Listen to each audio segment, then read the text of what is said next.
നമുക്കൊപ്പം ഇപ്പോൾ ചേരുന്നത് ഈ മന്ത്രിസഭയിലെ വനിതാ സാന്നിധ്യമായിട്ടുള്ള കോങ്ങാട്ട് MLA KA തുളസിയാണ്. മിനിസ്റ്റർ, സ്വാഗതം.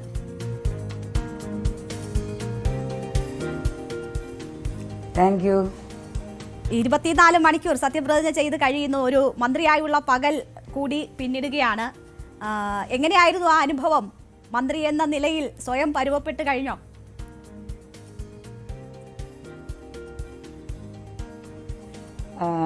ഇന്ന് രാവിലെ ഒരുപാട് വർഷക്കാലം കേരളത്തിലെ മുഖ്യമന്ത്രിയായും അതുപോലെ തന്നെ കേന്ദ്ര മന്ത്രിയായും അതുപോലെ കോൺഗ്രസിന്റെ സമുന്നത നേതാവായിട്ടുള്ള ആന്റണി സാറിനെയും അതുപോലെ തന്നെ രമേശ് ചെന്നിത്തല സാറിനെയും ഒക്കെ നേരിട്ട് ചെന്ന് കണ്ടു. ഉച്ചയ്ക്ക് ശേഷം CMനെ നേരിട്ട് ചെന്ന് കണ്ടു. അതുപോലെ തന്നെ അലോട്ട് ചെയ്തിട്ടുള്ള ഓഫീസിൽ കാര്യങ്ങളൊക്കെ ചെന്ന് കാണാനായിട്ട് സാധിച്ചു. പ്രധാനമായിട്ടും ഈ പോർട്ട്ഫോളിയോസ് ഒഫീഷ്യലി പ്രഖ്യാപിക്കുന്നതേ ഉള്ളൂ. സ്വാഭാവികമായിട്ടും പൊതുവായി സ്റ്റാഫുകളെയൊക്കെ പരിചയപ്പെടാനും പിന്നെ നമ്മുടേതായിട്ടുള്ള കുറേ കാര്യങ്ങൾ മനസ്സിലാക്കാനുമൊക്കെയാണ് ഇന്നത്തെ ദിവസം പ്രയോജനപ്പെടുത്തിയത്. തീർച്ചയായും ജില്ലയിൽ നിന്നുള്ള 2 പതിറ്റാണ്ടിന് ശേഷമുള്ള ആദ്യ മന്ത്രിയാണ്, വനിതാ മന്ത്രി എന്ന പ്രത്യേകത. അങ്ങനെയൊക്കെയുള്ളൊരു ചരിത്രം കൂടി ഉണ്ട് ഈ തെരഞ്ഞെടുപ്പിൽ. വലിയ പ്രതീക്ഷയായിരിക്കുമല്ലോ ജനങ്ങൾക്കുള്ളത്. അത് ഒരു വലിയ ബേർഡൻ ആണോ, അല്ലെങ്കിൽ ഈ ആളുകൾ ഒരുപാട് പ്രതീക്ഷിക്കും എന്നത് ഒരു ഭാരമാണോ, അല്ലെങ്കിൽ അതൊരു വലിയ ബാധ്യതയാകുമോ?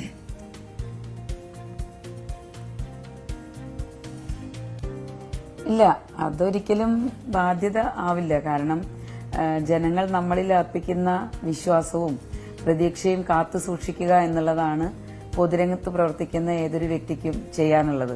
അപ്പൊ അത് യാതൊരു തടസ്സവും കൂടാതെ അവരുടെ പ്രതീക്ഷയ്ക്കൊത്ത് ഉയരാനുള്ള പ്രയാണത്തിലായിരിക്കുമല്ലോ നമ്മൾ. അതിനെല്ലാവരുടെയും പിന്തുണയും അതുപോലെ തന്നെ അനുഗ്രഹവും ഒക്കെ ഉണ്ടാവണം എന്നുള്ളതാണ് എല്ലാവരോടുമുള്ള അഭ്യർത്ഥന. ഈ നമ്മൾക്കൊപ്പം അല്പം മുൻപ് മന്ത്രി ലിജു ഉണ്ടായിരുന്നു. ലിജുവിന്റെ അനുഭവങ്ങൾ നമ്മളിങ്ങനെ ചോദിക്കുകയായിരുന്നു. അതുപോലെ തന്നെയാണല്ലോ ടീച്ചറെ സംബന്ധിച്ചാണെങ്കിലും ആദ്യം ചേലക്കര ഡിവിഷനിൽ നിന്ന് ജയിച്ചാണ് തുടങ്ങുന്നതെങ്കിൽ പോലും പിന്നീട് ലോക്സഭാ നിയമസഭാ തെരഞ്ഞെടുപ്പുകളിൽ തോറ്റു. അങ്ങനെ ഒരു തുടർ പരാജയത്തിന്റെ ഒരു കയ്പുനീർ രുചിച്ചിട്ടാണ് ഇപ്പോൾ ഒരു വലിയ വിജയത്തിലേക്ക്, പിന്നീട് അവിടെ നിന്ന് ആ മന്ത്രിസ്ഥാനത്തേക്ക് വരെ എത്തുന്നത്. ആ ഒരു കാലഘട്ടം, പരാജയങ്ങളുടെ കാലഘട്ടം എങ്ങനെയായിരുന്നു?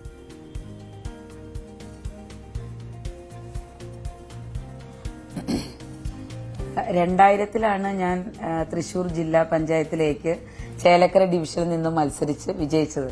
വലിയ ഭൂരിപക്ഷം എനിക്കന്ന് ജനങ്ങൾ തന്നു. 5 വർഷം നന്നായിട്ട് ജില്ലാ പഞ്ചായത്ത് മെമ്പർ എന്നുള്ള നിലയിൽ പ്രവർത്തിക്കാനും സാധിച്ചു. ആ ജില്ലാ പഞ്ചായത്ത് മെമ്പർ ആയിരിക്കുമ്പോഴാണ് 2001-ൽ ചേലക്കര നിയോജക മണ്ഡലത്തിലെ UDFന്റെ സ്ഥാനാർത്ഥിയായിട്ട് എന്നെ നിശ്ചയിക്കുന്നത്. അന്ന് LDF മന്ത്രിസഭയിലെ ഒരേയൊരു മന്ത്രിയാണ് നിയമസഭയിലേക്ക് മത്സരിച്ചത്. ബാക്കി മന്ത്രിമാരെല്ലാവരും, മുഖ്യമന്ത്രി ഉൾപ്പെടെ, തെരഞ്ഞെടുപ്പിൽ നിന്ന് വിട്ടുനിൽക്കുകയായിരുന്നു. അങ്ങനെ ഒരേയൊരു മന്ത്രി മത്സരിച്ചത് ചേലക്കരയിലാണ്. അദ്ദേഹമായിരുന്നു എന്റെ എതിർ സ്ഥാനാർത്ഥി. സ്വാഭാവികമായിട്ടും വളരെ നല്ല രീതിയിൽ സ്ഥാനാർത്ഥി എന്നുള്ള നിലയിൽ മുന്നോട്ട് പോകാനായിട്ട് സാധിച്ചു. കഠിനാധ്വാനം ചെയ്തു. വളരെ നിസ്സാരമായിട്ടുള്ള വോട്ടുകൾക്കാണ്, 1320 വോട്ടുകൾക്കാണ് അന്ന് പരാജയപ്പെട്ടത്. പിന്നീട് ഈ ജില്ലാ പഞ്ചായത്ത് മെമ്പറുടെ ആ കാലഘട്ടത്തിൽ തന്നെ, അതായത് 5 വർഷത്തിന്റെ ഉള്ളിൽ തന്നെയാണ് 2004-ലെ പാർലമെന്റ് തെരഞ്ഞെടുപ്പ് നടന്നത്. അന്നും പാർട്ടി എന്നോട് മത്സരിക്കാൻ ആവശ്യപ്പെട്ടു. മത്സരിച്ചു. അന്ന് UDFന്റെ 20 സ്ഥാനാർത്ഥികളിൽ 19 പേരും പരാജയപ്പെട്ടു. അതിൽ ഒരാൾക്ക് മാത്രമാണ് വിജയിച്ചു വരാനായിട്ട് സാധിച്ചത്. അപ്പൊ ആ പരാജയപ്പെട്ട 19 പേരിൽ ഒരാൾ ഞാനായിരുന്നു. സ്വാഭാവികമായിട്ടും ഒരു തെരഞ്ഞെടുപ്പ് എന്ന് പറയുമ്പോൾ സ്ഥാനാർത്ഥികളായിട്ട് മത്സരിക്കുന്ന എല്ലാവരും തന്നെ നമ്മുടെ പൂർണ്ണമായിട്ടും 100% കഠിനാധ്വാനം ചെയ്ത് നമ്മളെ അതിലേക്ക് സമർപ്പിക്കുക എന്നുള്ളതാണ് എല്ലാവർക്കും ചെയ്യാനുള്ളത്. ഞാനും 100% ആത്മാർത്ഥമായിട്ട് പ്രവർത്തിച്ചു. പക്ഷെ ഒരു തെരഞ്ഞെടുപ്പാവുമ്പോൾ സ്വാഭാവികമായിട്ടും ജയം പരാജയം എന്നുള്ളത് ജനങ്ങൾ നിർണ്ണയിക്കുന്നതാണ്. അത് സംഭവിച്ചു. പക്ഷെ ആ ജയിച്ചാലും പരാജയപ്പെട്ടാലും പ്രസ്ഥാനത്തോടൊപ്പം ചേർന്ന് നിന്ന് പൊതുരംഗത്ത് നിൽക്കുക എന്നുള്ളതാണ് എന്നെ സംബന്ധിച്ചിടത്തോളം ഞാൻ ചെയ്തിട്ടുള്ളത്. ഈ ഒരു നിമിഷം വരെയും അതുതന്നെയാണ്, ആ ഒരു നയത്തിലൂടെ തന്നെയാണ് മുന്നോട്ട് പോയിട്ടുള്ളത്. ഇപ്രാവശ്യം 2026 നമ്മുടെ അസംബ്ലി തെരഞ്ഞെടുപ്പിൽ കോങ്ങാട് നിയോജക മണ്ഡലത്തിൽ സ്ഥാനാർത്ഥിയാവാൻ അവസരം ലഭിച്ചു. അപ്പോൾ വളരെ നല്ല മത്സരമായിരുന്നു. എല്ലാ സ്ഥാനാർത്ഥികളും വനിതകളായിരുന്നു എന്നുള്ളത് ഈ തെരഞ്ഞെടുപ്പിൽ കോങ്ങാട് നിയോജക മണ്ഡലത്തിന്റെ പ്രത്യേകതയായിരുന്നു. സ്വാഭാവികമായിട്ടും നല്ലൊരു പോരാട്ടം നടന്നു. ജനങ്ങളുടെ ഒരു അകമഴിഞ്ഞ പിന്തുണ എനിക്ക് ലഭിച്ചിട്ടുണ്ട്. എല്ലാ വിഭാഗം ജനങ്ങളുടെയും ഒരു പിന്തുണ ലഭിച്ചിട്ടുണ്ട്. അപ്പൊ അതിന്റെ അടിസ്ഥാനത്തിലാണ് വിജയിച്ചു വരാനായിട്ട് സാധിച്ചത്. മണ്ഡല രൂപീകരണത്തിന് ശേഷം UDFന്റെ ആർക്കും അവിടെ വിജയിച്ചു വരാനായിട്ട് സാധിച്ചിട്ടില്ല. ഈ മണ്ഡലത്തിന് തൊട്ടു മുൻപ് ശ്രീകൃഷ്ണപുരം മണ്ഡലമായിരുന്നു. അന്നും കുറച്ച് വർഷങ്ങളായിട്ട് അത് തന്നെയായിരുന്നു അവസ്ഥ. അപ്പൊ സ്വാഭാവികമായിട്ടും ഒരുപാട് വർഷത്തിന് ശേഷം UDFന്റെ ഒരു പ്രതിനിധി അവിടെ വിജയിച്ചു വരുന്നു എന്നുള്ളത്, അതിനൊരു നിമിത്തമാവാൻ കഴിഞ്ഞു എന്നുള്ളത് എന്നെ സംബന്ധിച്ച് വ്യക്തിപരമായും രാഷ്ട്രീയമായും വളരെ അഭിമാനവും സന്തോഷവും പകരുന്ന ഒരു അനുഭവമാണ്.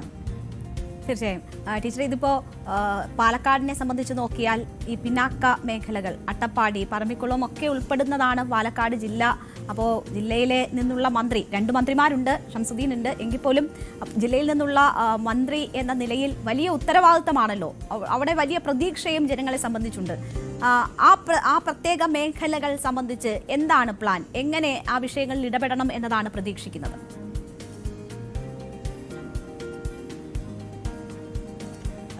ഞാനൊരു വ്യക്തിപരമായിട്ട് പറയുകയാണെങ്കിൽ ഞാനൊരു സാധാരണ കുടുംബത്തിൽ ജനിച്ചു വളർന്ന ഒരു വ്യക്തിയാണ്. പട്ടിണിയും പ്രയാസവും സാധാരണക്കാരന്റെ ജീവിതത്തിൽ വരാവുന്ന ബുദ്ധിമുട്ടുകളും അതെല്ലാം തന്നെ വ്യക്തമായിട്ട് എന്റെ അനുഭവത്തിലൂടെ തന്നെ അറിയുന്ന ഒരു വ്യക്തിയാണ്. അപ്പൊ അതുകൊണ്ട് പാലക്കാട് ജില്ലയിലെന്നല്ല, കേരളത്തിലുടനീളമുള്ള സാധാരണക്കാരന്റെ പ്രശ്നങ്ങൾ അത് തീർച്ചയായിട്ടും മറ്റാരും പറഞ്ഞു തരാൻ തന്നെ മനസ്സിലാക്കാൻ എനിക്ക് സാധിക്കും. ജനങ്ങളുടെ ആ ഒരു വിശ്വാസം കാത്തുസൂക്ഷിച്ചുകൊണ്ട് നിങ്ങൾ നേരത്തെ സൂചിപ്പിച്ച അട്ടപ്പാടി ഉൾപ്പെടെയുള്ള മേഖലകളിൽ പലപ്പോഴും നമുക്ക് തോന്നിയിട്ടുള്ളത്, എനിക്ക് തോന്നിയിട്ടുള്ളത്, വകുപ്പുകളുടെ കൃത്യമായിട്ടുള്ള ഒരു ഏകോപനം പല വികസന പ്രശ്നങ്ങളിലും തീർച്ചയായിട്ടും അത്യാവശ്യമാണ്.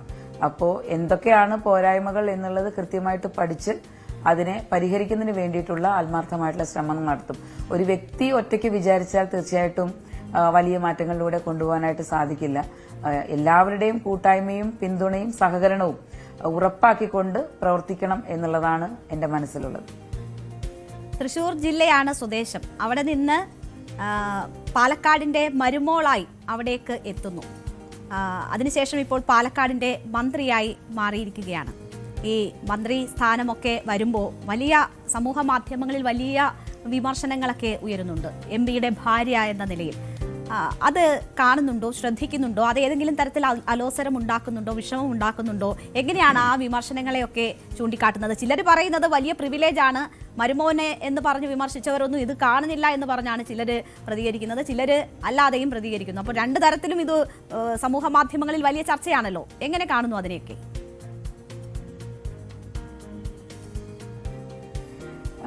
വിമർശിക്കുന്നവർ ഒരു കാര്യം ചിന്തിക്കണം, പ്രവർത്തിച്ച് തുടങ്ങി ആ പ്രവർത്തനത്തിൽ എന്തെങ്കിലും പോരായ്മകൾ വന്നാൽ വിമർശിക്കണം, അല്ലാതെ വിമർശിക്കുന്നതിൽ അടിസ്ഥാനമില്ല. അപ്പൊ നമ്മളൊരു പ്രവർത്തനം തുടങ്ങാൻ പോവുകയാണ്, ആ പ്രവർത്തനങ്ങളിൽ പോരായ്മകൾ വന്നാൽ തീർച്ചയായിട്ടും ആർക്കും വിമർശിക്കാം. വിമർശനം സ്വാഗതം ചെയ്യുന്നു. ഇതിപ്പോ മരുമോനെ വിമർശിച്ചത് നിങ്ങൾ പ്രവർത്തനം നോക്കിയാണോ എന്നതായിരിക്കും മറ്റ് രാഷ്ട്രീയ പാർട്ടികൾ നോക്കുന്നത്. ഇവിടെ ഇപ്പോൾ VK ശ്രീകണ്ഠൻ MP ഒരു മന്ത്രിയായി സത്യപ്രതിജ്ഞ ചെയ്ത ശേഷമുള്ള ഫേസ്ബുക്കിൽ ഒരു പോസ്റ്റ് ഇട്ടു. ആദ്യം അദ്ദേഹം നിയുക്ത മന്ത്രിക്കൊപ്പം എന്ന് പറഞ്ഞാണ് പോസ്റ്റ് ഇടുന്നത്. പക്ഷെ പിന്നീട് അത് എഡിറ്റ് ചെയ്ത് സഹധർമ്മിണി എന്നത് കൂടി ചേർത്തു. എന്തുകൊണ്ടാണ് അങ്ങനെ ഒരു മാറ്റം? ആദ്യം അത് ഇടാതിരുന്നത് അബദ്ധമായി പോയി എന്ന് കരുതിയോ? അതോ എങ്ങനെയാണ് അത്? നിങ്ങൾ തമ്മിൽ ഡിസ്കസ് ചെയ്തിരുന്നോ, അറിഞ്ഞിരുന്നോ അത്? പിന്നീടാണ് സഹധർമ്മിണി എന്നത് ചേർക്കുന്നത്.